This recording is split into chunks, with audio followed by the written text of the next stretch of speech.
This episode is brought to you by my free 3-part video series, FAM 101. Discover how to chart your cycles by tracking the 3 main fertile signs: cervical mucus, basal body temperature, and cervical position, and ultimately develop body literacy by paying attention to your fertile signs. Head over to fertilityfriday.com/FAM101 to grab your free copy. That's fertilityfriday.com/FAM101. This is the Fertility Friday podcast, episode number 216.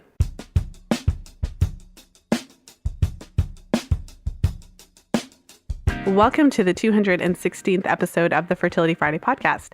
Thank you for joining me today. I'm Lisa from fertilityfriday.com, and this is your source for information about the fertility awareness method and all things fertility. I'm excited to share today's episode with you. In today's episode, I'm talking about a topic that I have not yet talked about the show. I really don't think we've talked about this on the podcast yet in 215 episodes. So in today's episode, we're actually talking about mitochondria and the role that they play in fertility, specifically related to egg health, egg quality, and female fertility in particular, although they do play a role in male fertility too. And so mitochondria, what an interesting topic. In today's episode, I'm interviewing Warren Cargal, who actually wrote a book all about mitochondria.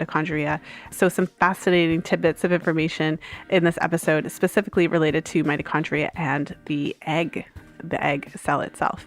So you'll hear my complete awe and wonder in this episode because I learned some really, really interesting tidbits, and I think you'll really enjoy it as well. What's great about this episode is it delves into egg quality, just the concept of egg quality, and kind of makes you really think about what could possibly be important to improve egg quality and what you could do to actually make like a tangible difference. And I feel like it's really interesting to think about it in terms of the mitochondria because it gives you a perspective that you wouldn't otherwise consider.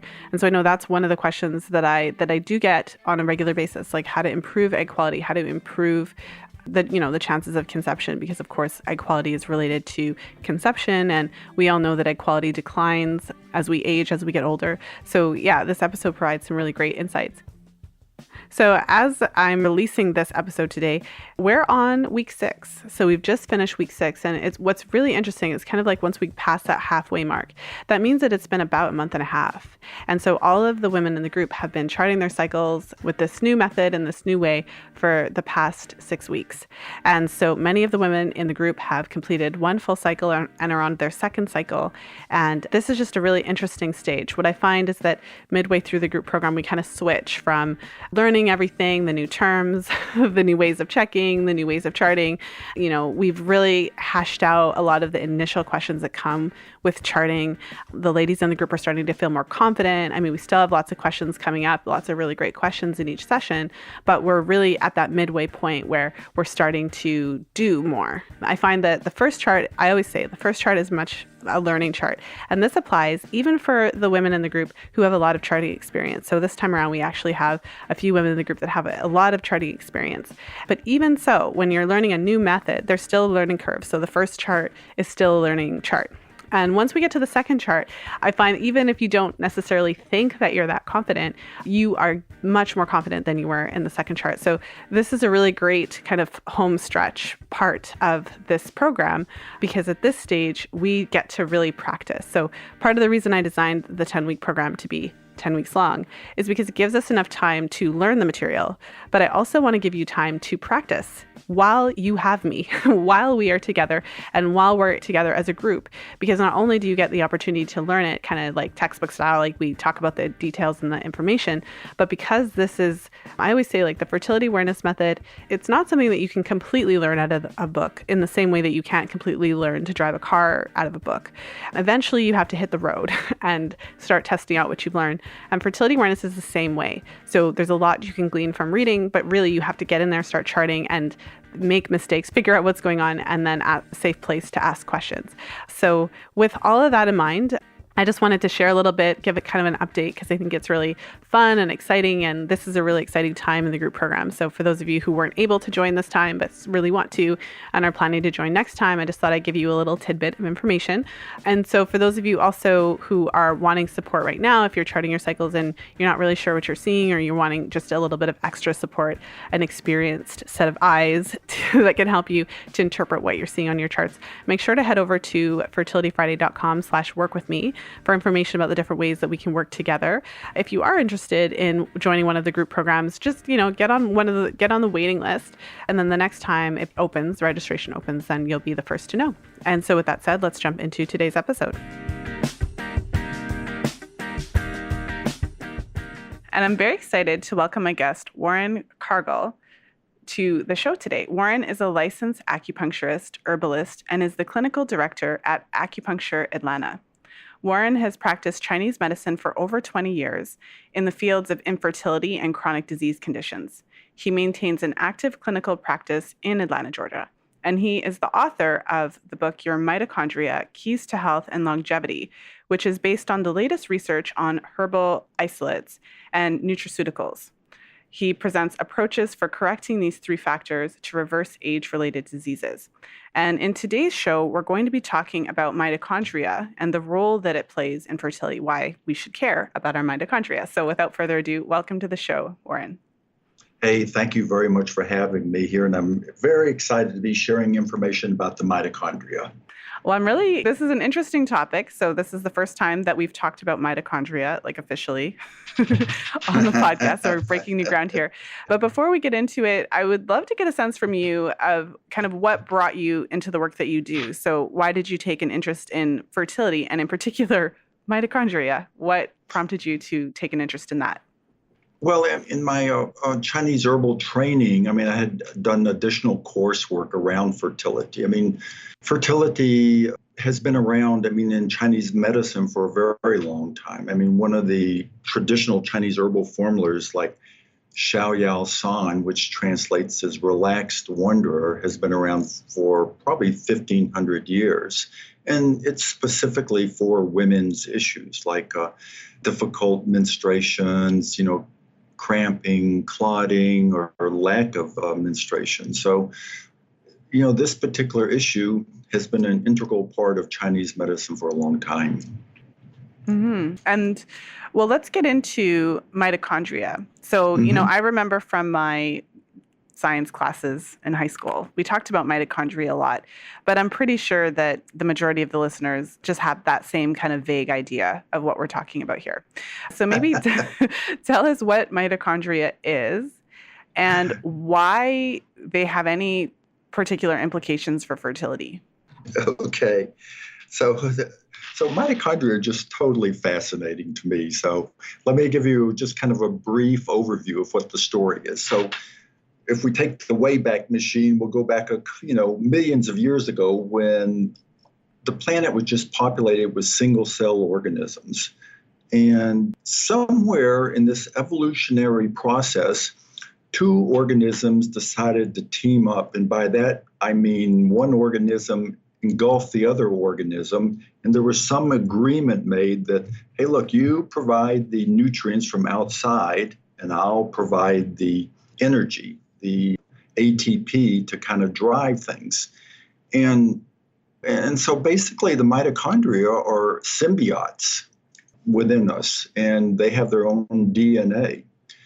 And the interesting thing about that, from an evolutionary point of view, is that these single-cell organisms, they could only grow so big before the gravity would collapse them. So they were using their membranes to pull in nutrients from, the oceans that they were in, and they could only get so big before gravity collapsed them. But when they incorporated these other cells into their cells, that allowed them to begin to have structure, and they could grow very large, and they could also start diversifying, having many different functions. So that kind of really created the whole evolutionary approach for how we are today, this diversity, which, to me, that's pretty fascinating. So moving forward to today's time, the statement is that the mitochondria are little organelles. That organelles means small bodies existing within the cells that produce energy. And the energy is ATP, which is the energy currency of the body. And that runs all the cellular functions going on within the body, which there are numerous cellular functions, creating proteins, enzymes, rebuilding cells. All that requires energy to do that. And that's fundamentally driven by the ATP. So at that level, that gives you an understanding of, what the mitochondria are doing and why they're important. Now, to take it out one more step here, if you were to look at like a heart muscle cell would have anywhere from 5 to 8,000 mitochondria in it, all producing ATP, which drives the ongoing 24-hour-a-day expansion and contraction of the heart. Within one cell of the heart? Yeah. There's how amazing? many mitochondria? I need you to say that again. I know. It's like 5 to 8,000 mitochondria. I thought that there was like one in the cell. I'm gonna sound like an uneducated person, but I'm just being honest. And I'm pretty sure I'm not the only person that thought that. So that just kind of blew my mind. So why? I know it. I'm sure you're going on to tell us this, but I think that we all kind of get a sense. But obviously, then the heart would have a higher density of mitochondria than.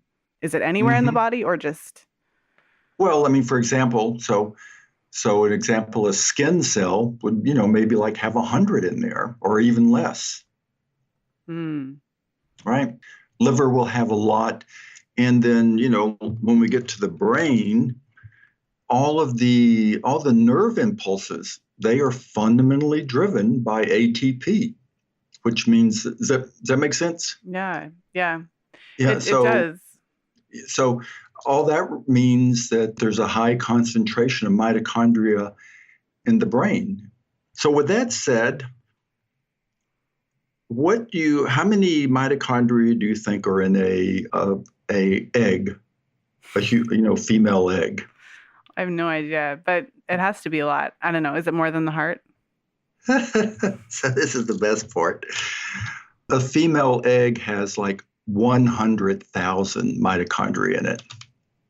Wow. And isn't that amazing? Well, it is, and it makes sense given what has to happen with that one cell. Isn't it the largest cell in the body?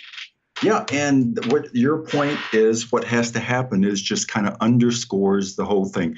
Within the first 3 months, what's happening is like this one cell becomes a million-celled little embryo.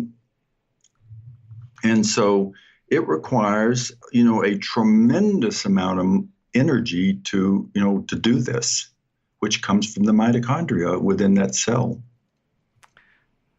All right, so you've just blown everybody's mind, including mine. Thank you.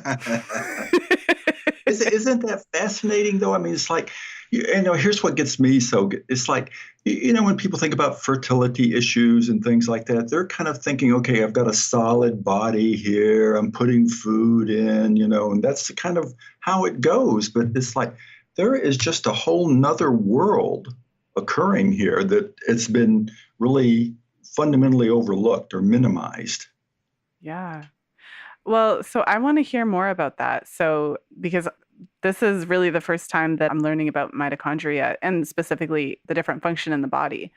And so my understanding of it is obviously very, very basic, but that is incredible. So does the human egg have is there any cell that has more mitochondria in it than a human egg cell? Or have we reached the top? Like, is there another?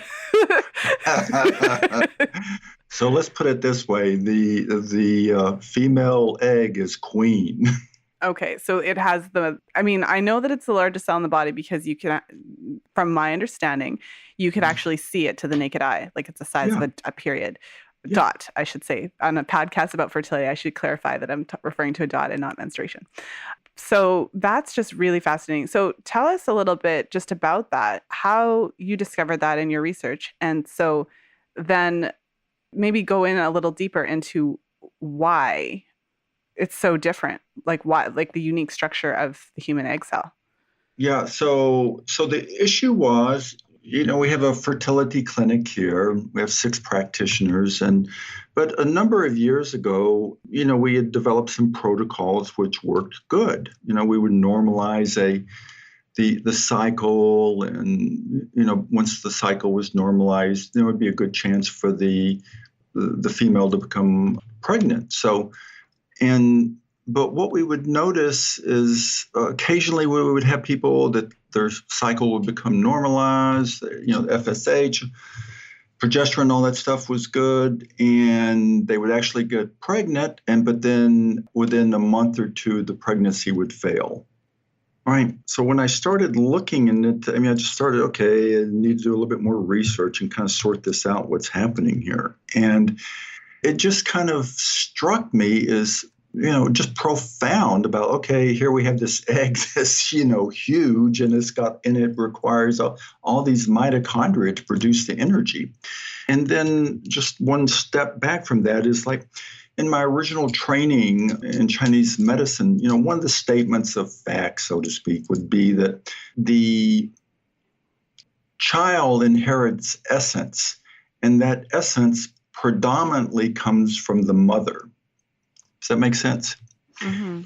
And so when I kind of understood this, I said, wow, we have these eggs that are full of mitochondria, and which is basically essence. And then concurrent to that, there was this discovery about the mitochondrial Eve. Are you familiar with that? I've heard of that. I think, could you take it back a step? And is essence a traditional Chinese medicine concept? Yep. Essence is a Chinese, it's like it would be called Jing or essence.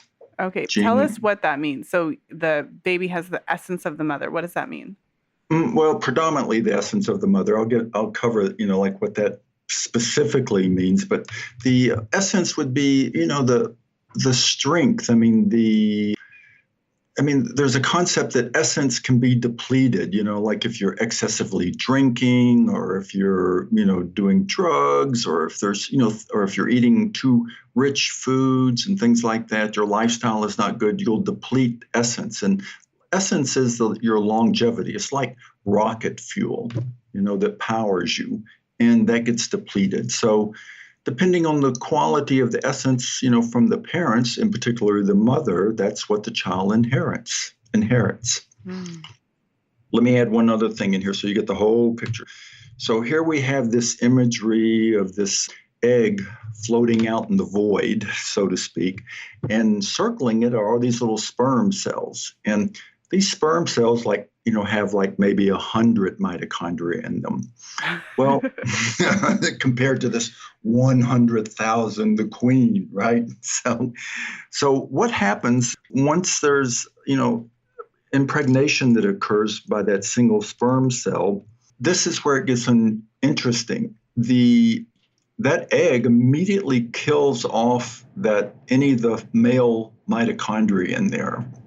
And so the only thing that's transmitted is the chromosomes from, the DNA, not the mitochondria. So in essence, what happens here is we have a line all the way going back to the original Eve of mitochondria being passed from female to female, or from female to child. Wow. That is fascinating. That is totally interesting to me. When I get that, it's like, wow. Wow. So then all of our cells are basically populated with mitochondria from our mothers, grandmothers, You got mothers. it. Yeah. Infinitum. Yeah. So they in recent research have been able to track it back to, what's been defined as a mitochondrial Eve. But obviously there's probably more than just one mitochondrial Eve. Yeah. Wow. That's just very interesting to think that it just kind of puts things into perspective, what is the significance of that? Yeah. It's kind of like all hail the queen. Yeah. Well, it's interesting. We're talking kind of on the scientific level. A lot of the time on the show, we're talking about more of a broad sense. As women, there's a lot of challenges that we face. Even just the very basic understanding of our menstrual cycle, which is what we talk about a lot on the show, that is often hidden. And how the menstrual cycle itself is culturally, thought of in a very negative way. And there's a lot of medical push to even suppress it, and giving that idea that it's unnecessary, which is very interesting, because without the menstrual cycle, there would be no human beings. Right, you got it. And so from this very kind of granular scientific level, then it's very interesting to see just how important of a role, you know, as women that we and our eggs are playing in furthering the next generation. Yeah, it's amazing, and it's also fundamental when you really begin to understand that and can, see through some of the illusions that we live in here about this stuff. Mm-hmm. Well, so it's all very interesting at this stage, what we've been Yeah. talking about so far, but Uh, it seems a little far removed. So I'll ask the question that's coming to mind right now, which is essentially, this is all well and good, but what can I do? Is there right. anything I can do to affect my mitochondria, or are they just kind of there doing their thing? Oh, no, no, that's really what my book is about. Is like there's a lot of things that you can do to positively affect your mitochondria, which in turn affects your fertility, which in turn affects your health and your longevity. So, so let's see, just where to start here. The mitochondria really are, there's four things that you can start doing today, which, will affect your mitochondria. So I'll just put those out on the table and then we can go where we need to go with this. But the first thing is, like right now, I'm sitting at my desk. And the thing about sitting at your desk for a long period of time, the mitochondria are just like little engines and they require oxygen to produce ATP. So when I'm sitting at my desk, what's occurring here with me is that I'm shallow breathing, which would be called hypoxia. So my breath is shallow. It's in the first, upper third of my chest, of my lungs. And that's going to create oxygen deficiencies for the mitochondria in the body because that's, you're breathing, you're inhaling to move that oxygen through the bloodstream into all these distal parts that, for the mitochondria to produce the ATP. So that creates a big problem. And the big problem that creates is it drives reactive oxygen species, which are ROS is the term, but reactive oxygen species create, they're kind of like smog or they're kind of like radiation. They can profoundly damage the DNA. They can knock little holes in the mitochondria membranes, and they can degrade the performance of the mitochondria. So that's the first thing to consider in the context of the mitochondria for the egg quality. So let me just back up one step here. There's one other thing that's really important to understand is so we talked about these. So at birth, a female has about 1 million eggs that she's born with, right? And sometime around puberty, those eggs begin to mature. And a cohort of eggs are, during the menstruation cycle, there's timing events here that begin to mature these eggs, a little small group of them, and they begin to grow bigger and become under the influences of the hormone. That process that we're discussing takes 1 year. So I just want to make sure women understand that because the eggs that you're not menstruating, but you're ovulating, have been in development for 1 year in your body, which, means they're under the influence of everything that's been going on in your body. And so, what we're talking about is the quality of the eggs and how to improve the quality of those eggs for conception. So, for a woman who's thinking about conceiving, this is something to kind of start taking, to kind of take stock of what's been going on in her life the last year. How's her eating been going? How's her exercise? How's her breathing? All of those things are fundamentally going to drive egg quality. So, can I ask you a question? Yep. Interject in there, because a lot of women are concerned about egg quality, especially when they're trying to conceive, and especially the average age of women having kids is getting higher. So I think we're all kind of getting a sense of there's something I should be doing. But typically what we hear is that what we do for the 90 days prior to ovulation is what really matters. So share with us a little bit more about that process of egg development and, what's kind of happening. I know that 90 days before is important as well, but tell us a little bit about why this extends for a whole year. Well, within this pool of eggs that you were born with, I mean, at some point there's hormonal signals that begin to cause the eggs to grow and go into development and then come under the influence of the different hormones. And that process takes a year. So, and it's only in the last, 120 to 90 days that the eggs are really predominantly under the influence of the steroidal hormones. Mm-hmm. So the important thing to keep in mind here is, like, for instance, like high FSH, that's being driven by egg thickness, the quality of the egg membrane. And that really is a function of like sugars and carbohydrates. Does that make sense? I mean, those will like actually thicken the quality of the egg membrane. Is that good or bad? Well, no.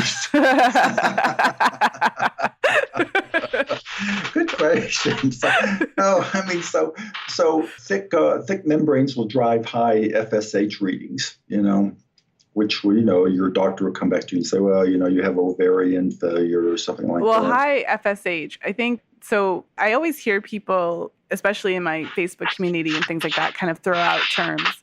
So I think it's helpful to give the context. So, right, FSH, your pituitary releases that to, to encourage your ovaries, the eggs to start producing. So if the FSH is high, it means that your ovaries are kind of not necessarily responding in the way that you would expect. They're not as responsive, because if they were responsive, it would take far less FSH to get the job done. That's correct. Absolutely correct. So, if it's having to produce more FSH, means that, it's not responsive. The eggs are not responding. So what you're saying is then how responsive your ovaries are is a direct result of the quality of the eggs. And and specifically the membrane of the eggs at this level. And you mentioned that there's certain dietary factors that play a role in that. Yeah. Okay. So back to I've given you the first thing is breathing. The mitochondria require oxygen to produce ATP. Second thing is the quality of your food. So, and I'll combine that one. So the mitochondria can use either carbohydrates, sugars, or fats to produce energy, the ATP. So to give you an example, for every unit of sugars or carbohydrates that you ingest, you're going to get 2 units of ATP out of it, right? Out of the mitochondria. On the other hand, for every unit of fats that you ingest, here's one of these another amazing statements, you're going to get like 32 units of ATP out of it. Okay, I want you to say that again, because that's pretty significant. So when you consume carbohydrates, you're feeding. So I've listened to, the only other person really that I've heard talk about mitochondria is Dr. Terry Walls. And she has her Walls protocol. So she'll talk about like eating for your mitochondria, like feed your mitochondria. So that's what I'm familiar with. That's why I'm bringing it up here. So what you're saying is, when we consume carbohydrates, we're feeding our mitochondria, and out of that food, the mitochondria is producing like 2 units of energy, 2 ATP. But then when we consume fat, what you're saying is that we're feeding our mitochondria, but then the mitochondria goes on to produce 32 units of energy. That's right. So like how many times is that? 16 times? No. Is my math right? Yep, about 16 times. I think that would be a good analogy. A good statement. So the same amount, like the same, is that what you're saying? Like if I consume the same amount of like, or are we talking about calories here? Like if I consume the same amount of calories and fat versus. That's a whole nother discussion, but essentially that discussion is not all calories are equal. Of right? course. Yeah. Yeah, right. So but if we're just looking at a unit of sugar compared to a unit of fat, you get this phenomenal difference in energy production. Okay, well, that's blowing my mind as well. So carbohydrates. Let's kind of summarize the blowing the mind statements. Excellent. We got this huge queen egg out there with 100,000, ATP out there. Mitochondria, and then we have this ATP production from the mitochondria, which is a phenomenal difference between sugar and fats. Wow. Okay. Tell us what that means then. What are the implications of this? So, well, I mean, the fundamental implications is that when you're producing sugars, you're going through. So look, here's how it goes. It's like cancer. The hallmark of cancer is it's fast growing. It's aggressive, fast growing, and cancer, what they're determining here is cancer can bypass the mitochondria and produce sugars from glycolysis. I mean, they can produce the ATP to do that. And it's a totally inefficient process. It produces a lot of, remember the ROS, which is the reactive oxygen species. So it produces a lot of debris and toxins. And I think the listeners would probably be more familiar with the term like oxidative stress or oxidation, right? Like it's oxidized. Yep. So the process here is that you want to do everything that you can to efficiently produce energy and minimize this oxidative stress, which is the hallmark of aging. And that's really going to increase the quality of your eggs. To kind of summarize that all back. So the approaches is number one is breathing, oxygen. Number two is the food consideration. And what I've done is combine those two. So first I gave you the comparison between sugars, carbs, and fats. But the other thing is that you do caloric restriction.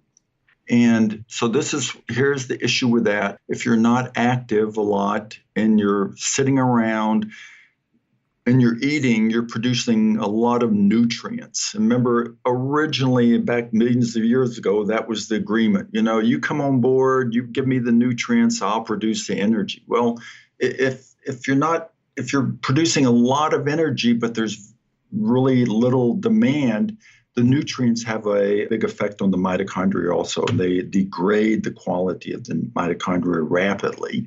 And then they also produce the oxidative stress within the body. So, and then the final little thing would be exercise. And exercise in this context means mild exercise, not running, not strenuous exercise, but, you got to move the mitochondria. And that's either through walking or, biking. You can do strenuous exercise also, but the mitochondria require exercise to drive biogenesis, which is producing more new mitochondria, and it kind of also clears out the engine. I mean, the mitochondria engine to produce better quality ATP. So those are the four things that's important that your listeners could start today. Okay, well, I'm still stuck on the fat thing. On the what? On the fat? Yeah, right. Like I'm still there. Like I'm trying to move on, but I can't. So what does this mean and part of the reason I'm stuck on it is because I've spent a lot of time over the past, 3 to 4 years talking about fat, never specifically with regards to mitochondria.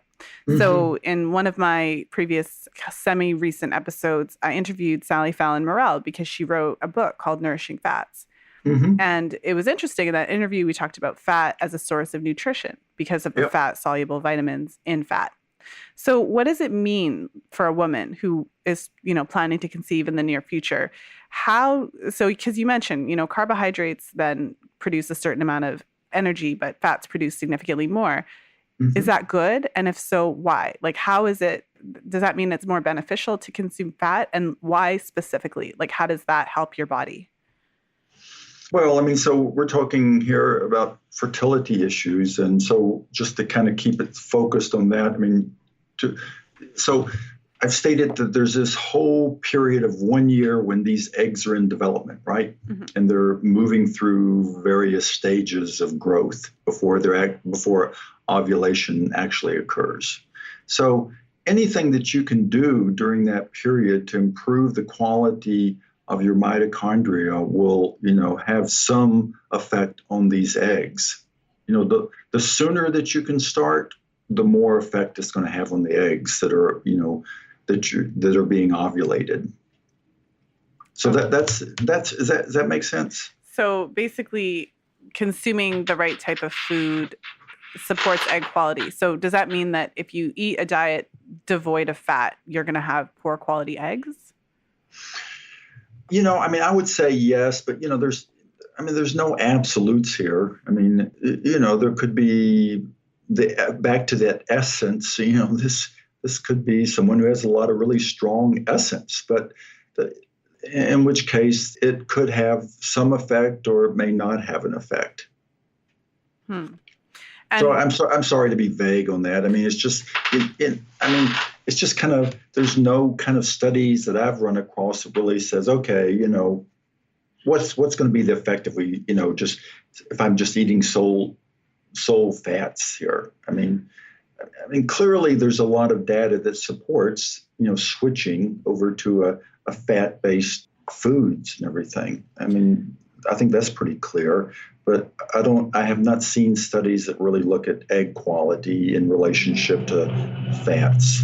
Well, so it's interesting the thought of, it would seem then, just because I'm trying to think like from a real practical standpoint, if you get that much more energy for like kind of pound for pound, so to speak, or unit per unit or whatever, then it would seem like it would be in a way like more efficient. Like if your body is better able to extract energy from fat, then it would seem as though if you consume a sufficient amount of fat, that it would help your body to run.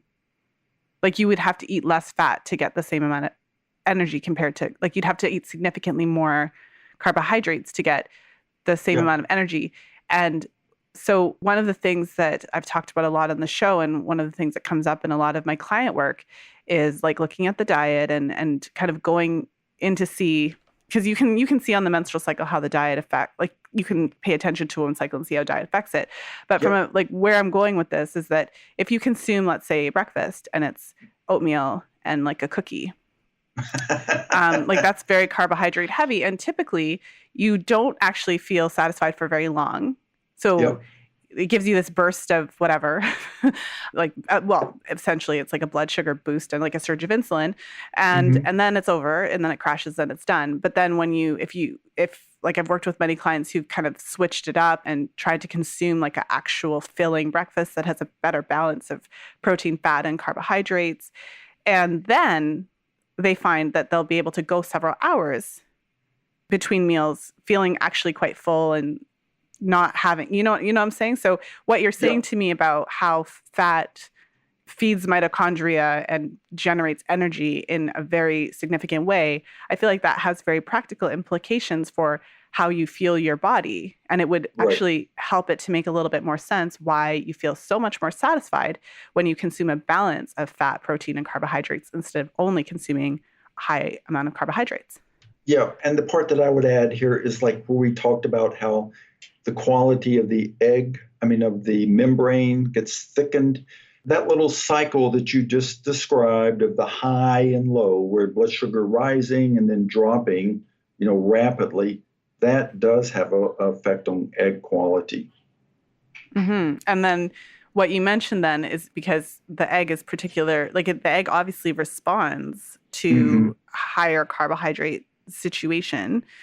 And then it actually has this effect on like the FSH, meaning that, so that's really interesting. Like it's all connected. The way that you eat is very specifically connected then to your egg quality for those reasons. Yeah.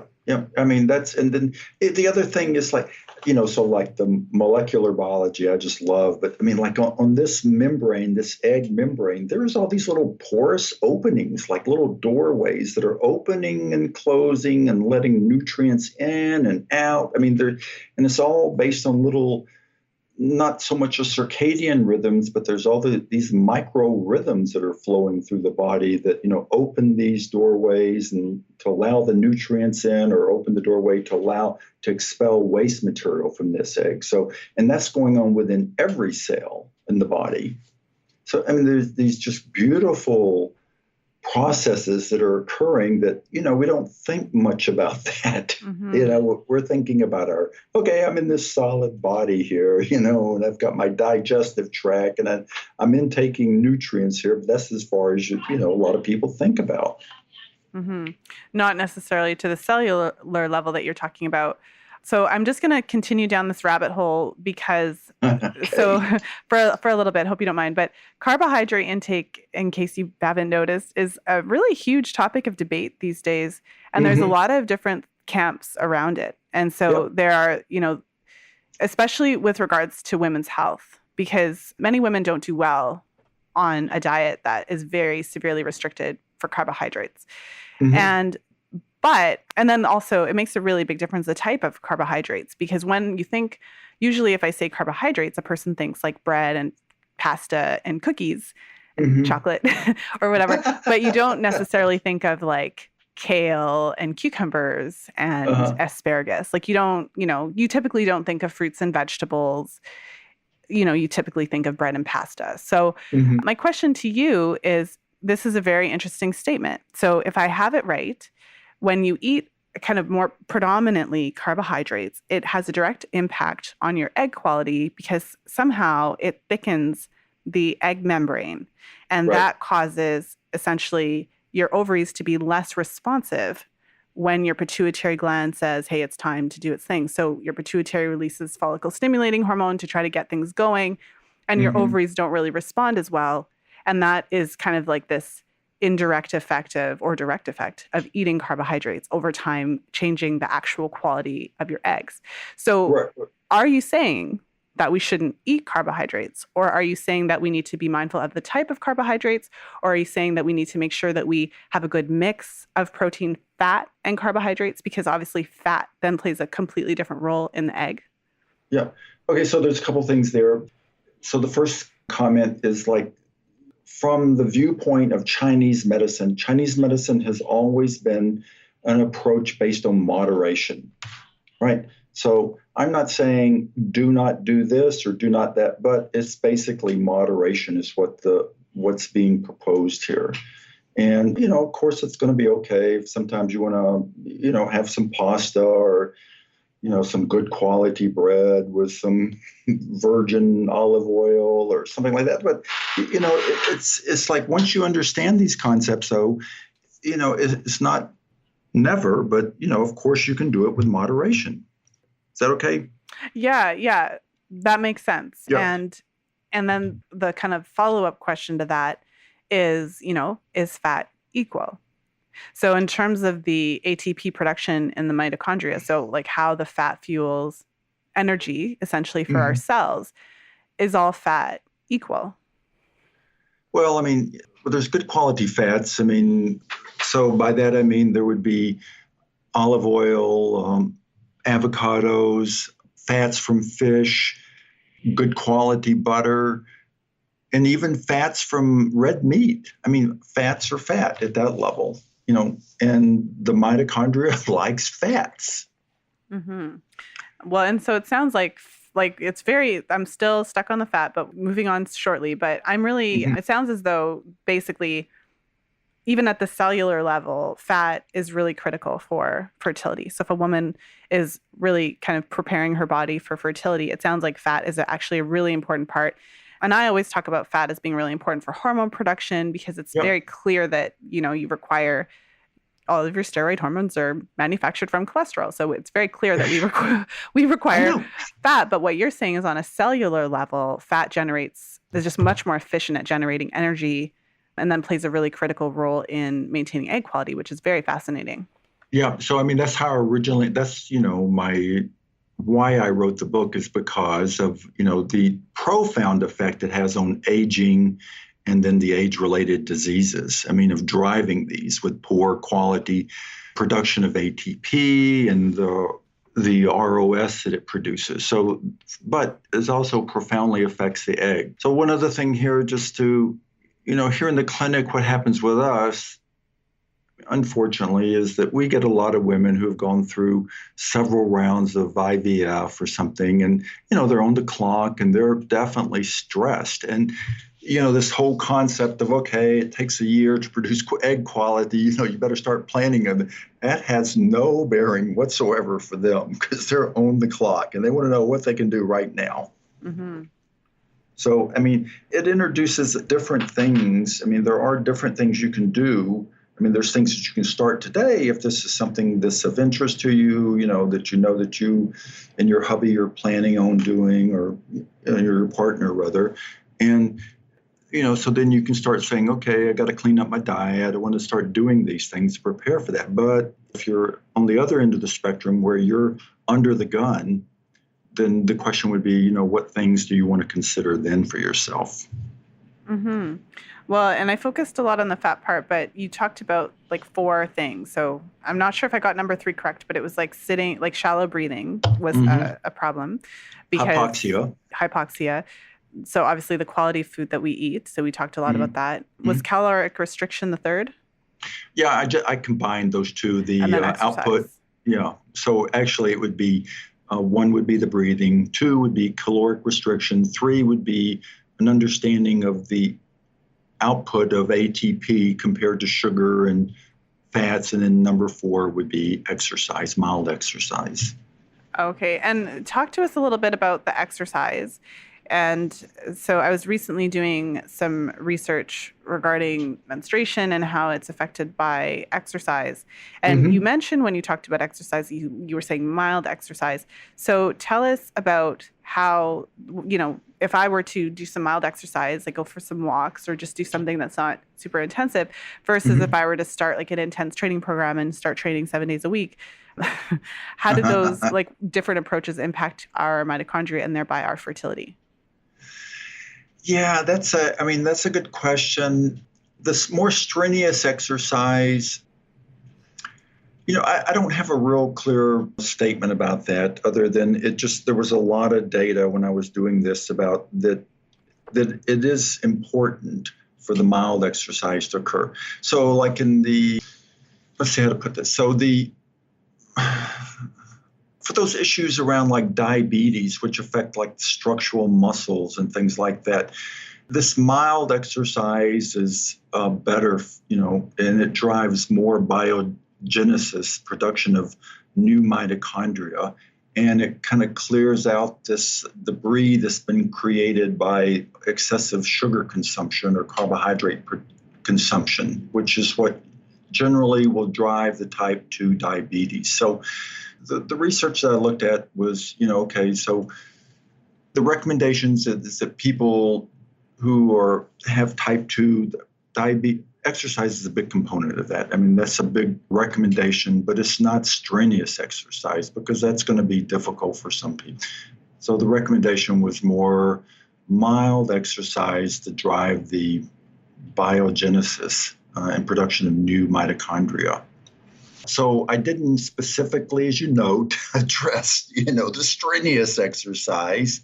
I just, and when I talk about it in the book, I'm saying that, if you're doing strenuous exercise, if that's your cup of tea, go for it. But it's, this is more for general population who may not be at that level yet. And what's needed is a way to kind of segue themselves into this.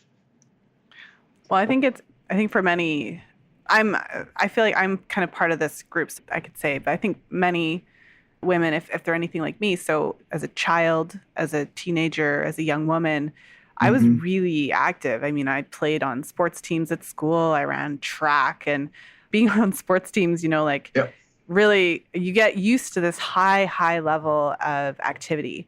And so I found myself as an adult thinking like a walk isn't exercise.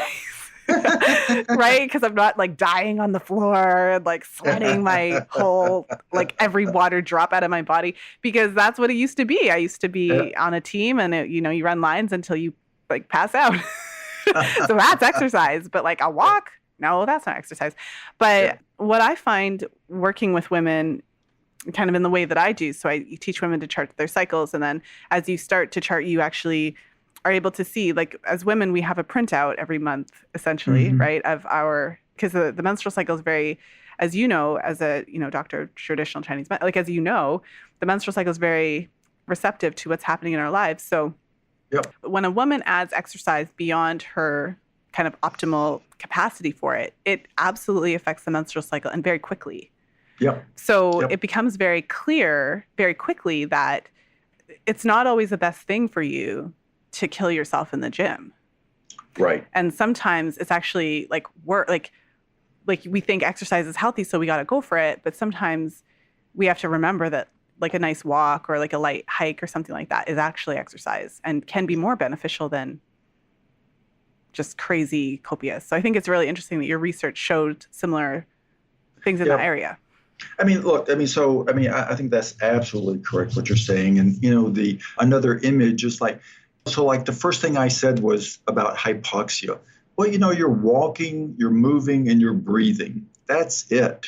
I mean, it's like maybe you've had a stressful day, you're relaxing, you're just bringing yourself into the moment to be present. And all of that stuff has profound effects on what's happening in this, in the molecular biology world of our bodies. Profound and immediate.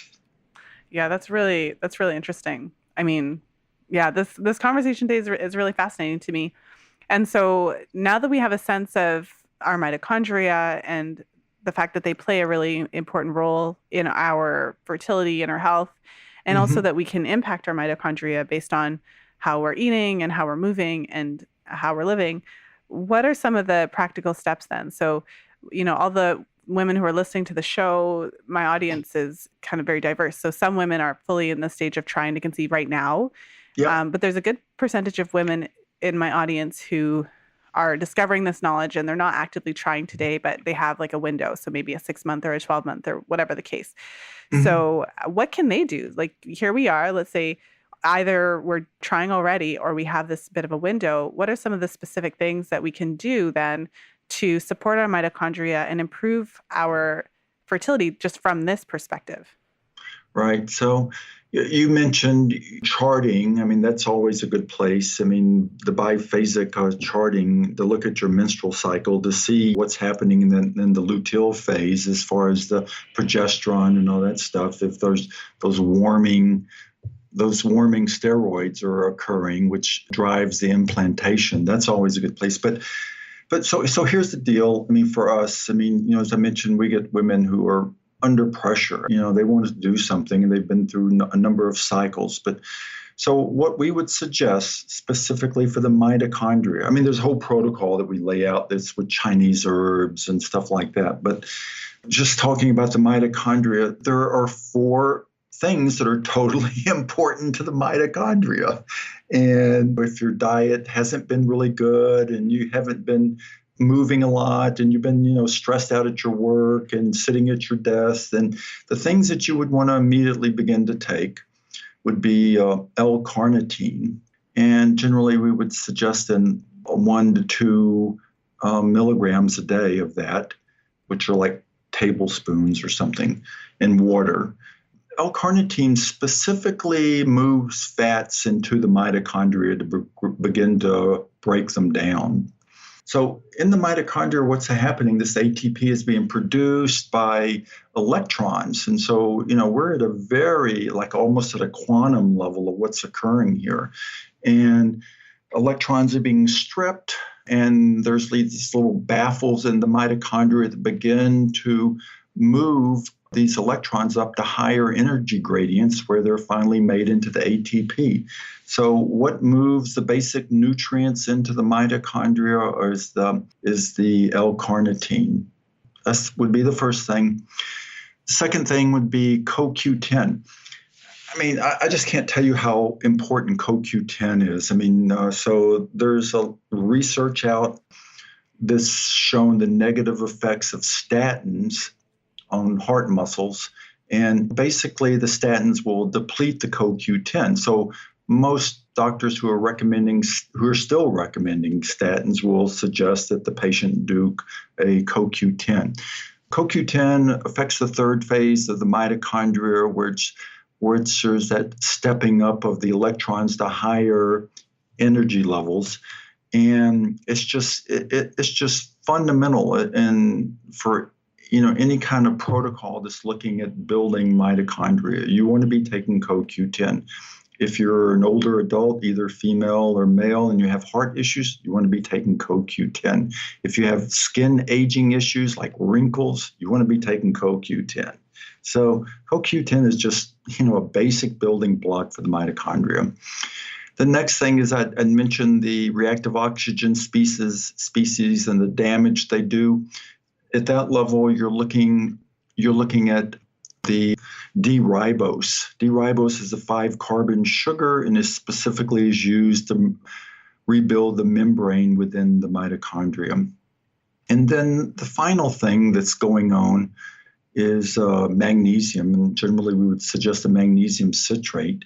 But in this whole, all of the muscles in the body are being run by ATP. And so like all the muscular contractions, whether it's your menses, where you're shedding, all that sort of these little contractions that are occurring that are using up ATP. And to relax the muscle requires magnesium.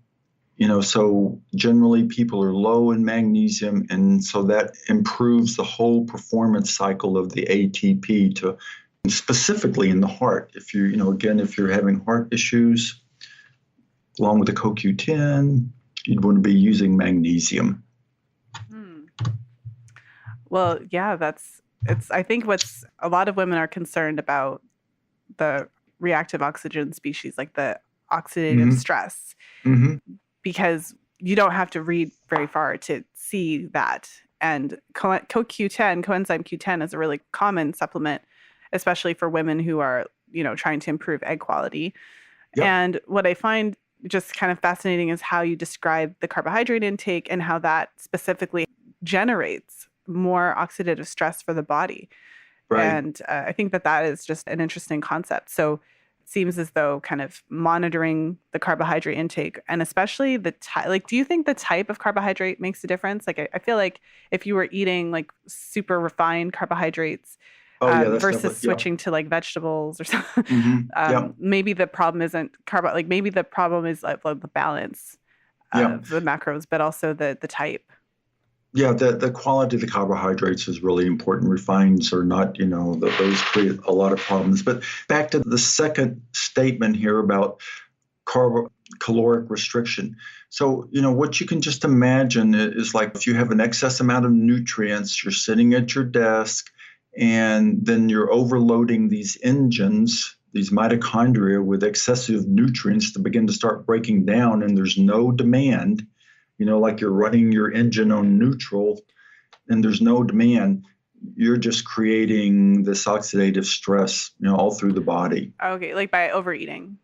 Yeah, or just, I'm not, it's not so much overeating, but it's like just to become mindful of restricting the amount and just beginning to kind of synchronize, what's happening within your body there to, your food intake, because it's the excessive nutrients that, will also have negative effects on the mitochondria. I think I understand the concept a little bit more, because that's why you talked about them together. So you want to be moving your body and you want to be consuming an appropriate amount of food. See, what's interesting is that many women fall on the other side of that. Many women inadvertently eat too little. And so then many women inadvertently eat too little. I think more than, so there's kind of on either side. So of course, a lot of us are eating more than we need, or not necessarily, you know what I mean? Like there's that aspect of it. And usually in the form of like refined sugar, carbohydrates, those types of things. But there's so many women who just don't eat breakfast and forget to eat lunch. And then just like they don't eat enough food. Do you think that, like, based on what you're, like, everything that you've researched around mitochondria, have you seen that in your practice? And if so, how could eating too little affect the mitochondria? Well, I mean, they'll die off. That's how it's going to affect them. If they're not being used, they'll die off and they'll be recycled within the cell. It's just a fundamental economic equation going on in there, And how would that affect fertility? So we're back to this magical number, like 100,000. So maybe that egg quality only has 50,000 in it. I love that you, through your research, have provided a very kind of a different way to look at it, where then just by looking at it this way, it shows this direct relationship between like the quality of the food you eat, the quality of your eggs. When you look at it through the lens of the mitochondria, I feel like it gives a completely different way of looking at it. And I just think it's very profound to look at it this way. It's a fundamental substrate, it's just fundamentally, and it really gives us a lot of segues to deal with things once we understand what's going on. So here we've talked about fertility, but there's cardiovascular disease, there's diabetes, there's just aging, plain and simple aging, and then there's, neurodegeneration. I mean, I just want to touch on that one just a second. I mean, neurodegenerations, which would be like Parkinson's or Alzheimer's, everything. So, originally, early on, I said something about the nerve impulses are driven by the mitochondria and by the ATP output. So recently, they've discovered that, hey, there's a lymphatic system, believe it or not, that we've always known it exists throughout our body, but now we find that there's a lymphatic system within the brain.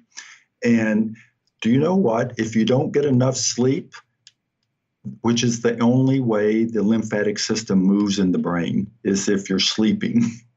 And so the consequence there is so you have all these mitochondria producing ATP, and also sometimes they're producing the ROS within the brain, and that stuff does not get removed unless it only gets removed through the lymphatic system. And so if your sleep is dysregulated, that's going to allow debris in what eventually becomes the amyloid plaque of Parkinson's disease or Alzheimer's, or drives neurodegeneration of dementia and things like that. Unless that material is cleared, that allows the plaque to build up. Wow. So in addition to supporting hormone production, sleep there's a completely different level to why sleep is so important. Oh, man. I mean, when you get that part, it's just that just kind of another one of those aha moments for me. It's sleep has always been a big issue here in the clinic, and a lot of women don't sleep. I mean, a lot of people don't sleep. It's not just solely about women, but it's a lot of people don't sleep well, and their sleeping is dysregulated, and that's having a big effect on their neurological functions. Mm-hmm. Well, I know I could sense we could talk for a really long time because I could just keep asking you questions. But given everything we talked about today, I really appreciate you taking us through. I really feel like we all got a bit of an education today. What is the one thing that you would want the listener to take away from our conversation? I think what's really important is, there's things that you can start today to do to support your mitochondria. And they're pretty simple things, pretty straightforward. Mm-hmm. Well, thank you so much for being here, Warren. This was fantastic. And tell our listeners where they can go to learn more about you and what you do, and where they can get your book. And also for any of the listeners that are actually local to Atlanta, where they can go if they want to actually, take this a step further and see you in person. Great. Hey, so first, Lisa, it was a lot of fun for me to talk with you. You asked some great questions. So thank you. I love curiosity. For me, curiosity is just another term for scientific inquiry, right? Mm-hmm. So you can learn more about the book by visiting themitobook.com. That's pretty straightforward. You can also hear more about the clinic or our online store at acuatlanta.net, acuatlanta.net.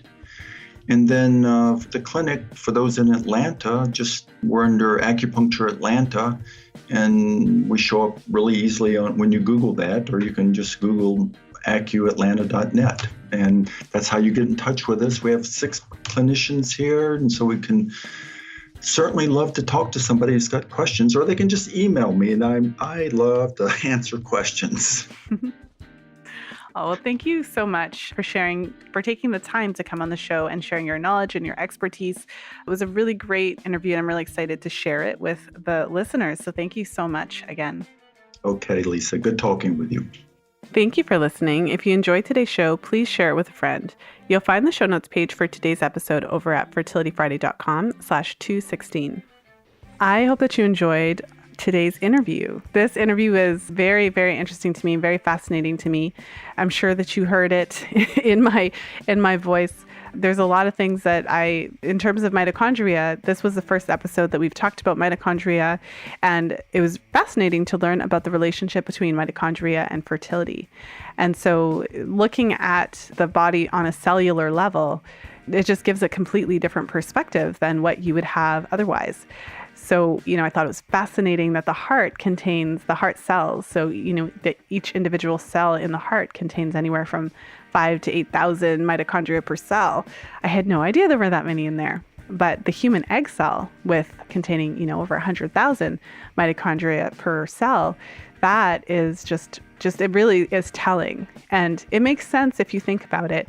So a human egg is the largest cell in the body. So the egg cell, it's the largest cell in the body, and it has the capacity to generate a human being. And so that makes a lot of sense that it would have the most mitochondria compared to anything else in the body, because mitochondria, of course, are just essential for producing energy.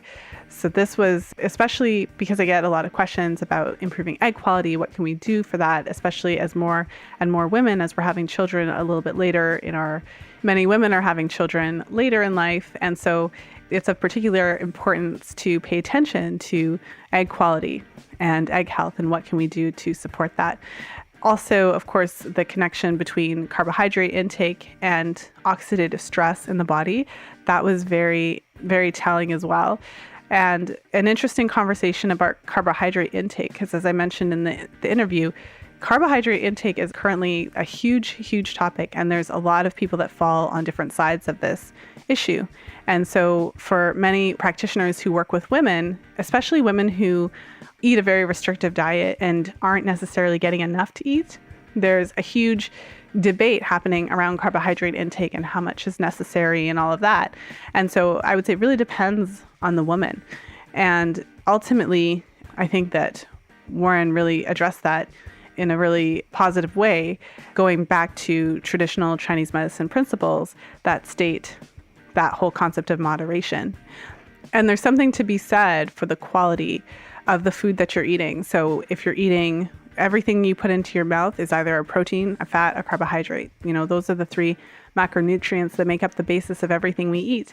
And so starting with quality to ensure you're consuming good quality fats, making sure that you're including good quality nutrient-dense carbohydrates, like vegetables and fruits, making sure you're including and incorporating nutrient-dense, high-quality proteins as well, and really ensuring that you're getting a balance. So what I took from the interview is that fats are essential. Fats are essential for healthy eggs, really. And fats help your body to produce energy much more efficiently, in a much more efficient way than carbohydrates. So thinking about, if you were thinking of your body and how to fuel your body, then it would make sense from the way that it was described in the interview. It would make sense that fat is actually a really important aspect of how we fuel our bodies. So that analogy, that when you consume carbohydrates, 1 unit of carbohydrates is generating 2 units of energy, versus 1 unit of fat is generating 32 units of energy. 16 times as much energy our body generates when we consume fat. It really would indicate that fat is a much more efficient way to fuel our bodies. Of course, fuel is not the only way to think of food, but I thought that was a really interesting analogy. So I hope that you enjoyed today's episode. This is one that I know I'll be listening to again. This is definitely something, even in the middle of the interview, I thought, okay, you know what? I'm actually going to have to listen to this again to catch some of those gems a second time. In case you haven't had a chance to grab your own copy of my free 3-part video series all about fertility awareness, make sure to head over to fertilityfriday.com/fam101. That's fertilityfriday.com/fam101. That is a 3-part series that I put together all about fertility awareness, especially if you are new to the method, you're wanting to jump in and get your feet wet, and you're just wanting some additional information to help you start feeling more confident about everything. That's why I created this 3-part video series for you. So again, that's fertilityfriday.com/fam101. And I just want to thank you for taking some time out of your day to hang out with me today and to listen to my podcast. There's so many different podcasts you can be listening to. I don't even know how many there are, but there's several 100,000 podcasts out there. I don't know if there's a million, but I know that there's several 100,000. And so you're listening to mine, and I really appreciate it. I don't take that lightly. And so thank you so much for being part of the Fertility Friday community. If you want to join us in the Facebook community, make sure to head over to fertilityfriday.com/community. We always have great conversations in there. Lots of great topics come up. And we usually take some time to discuss the most recent podcast episodes. So if you really enjoyed today's episode and are similar to me, fascinated about mitochondria, then head over and join us in the Facebook group.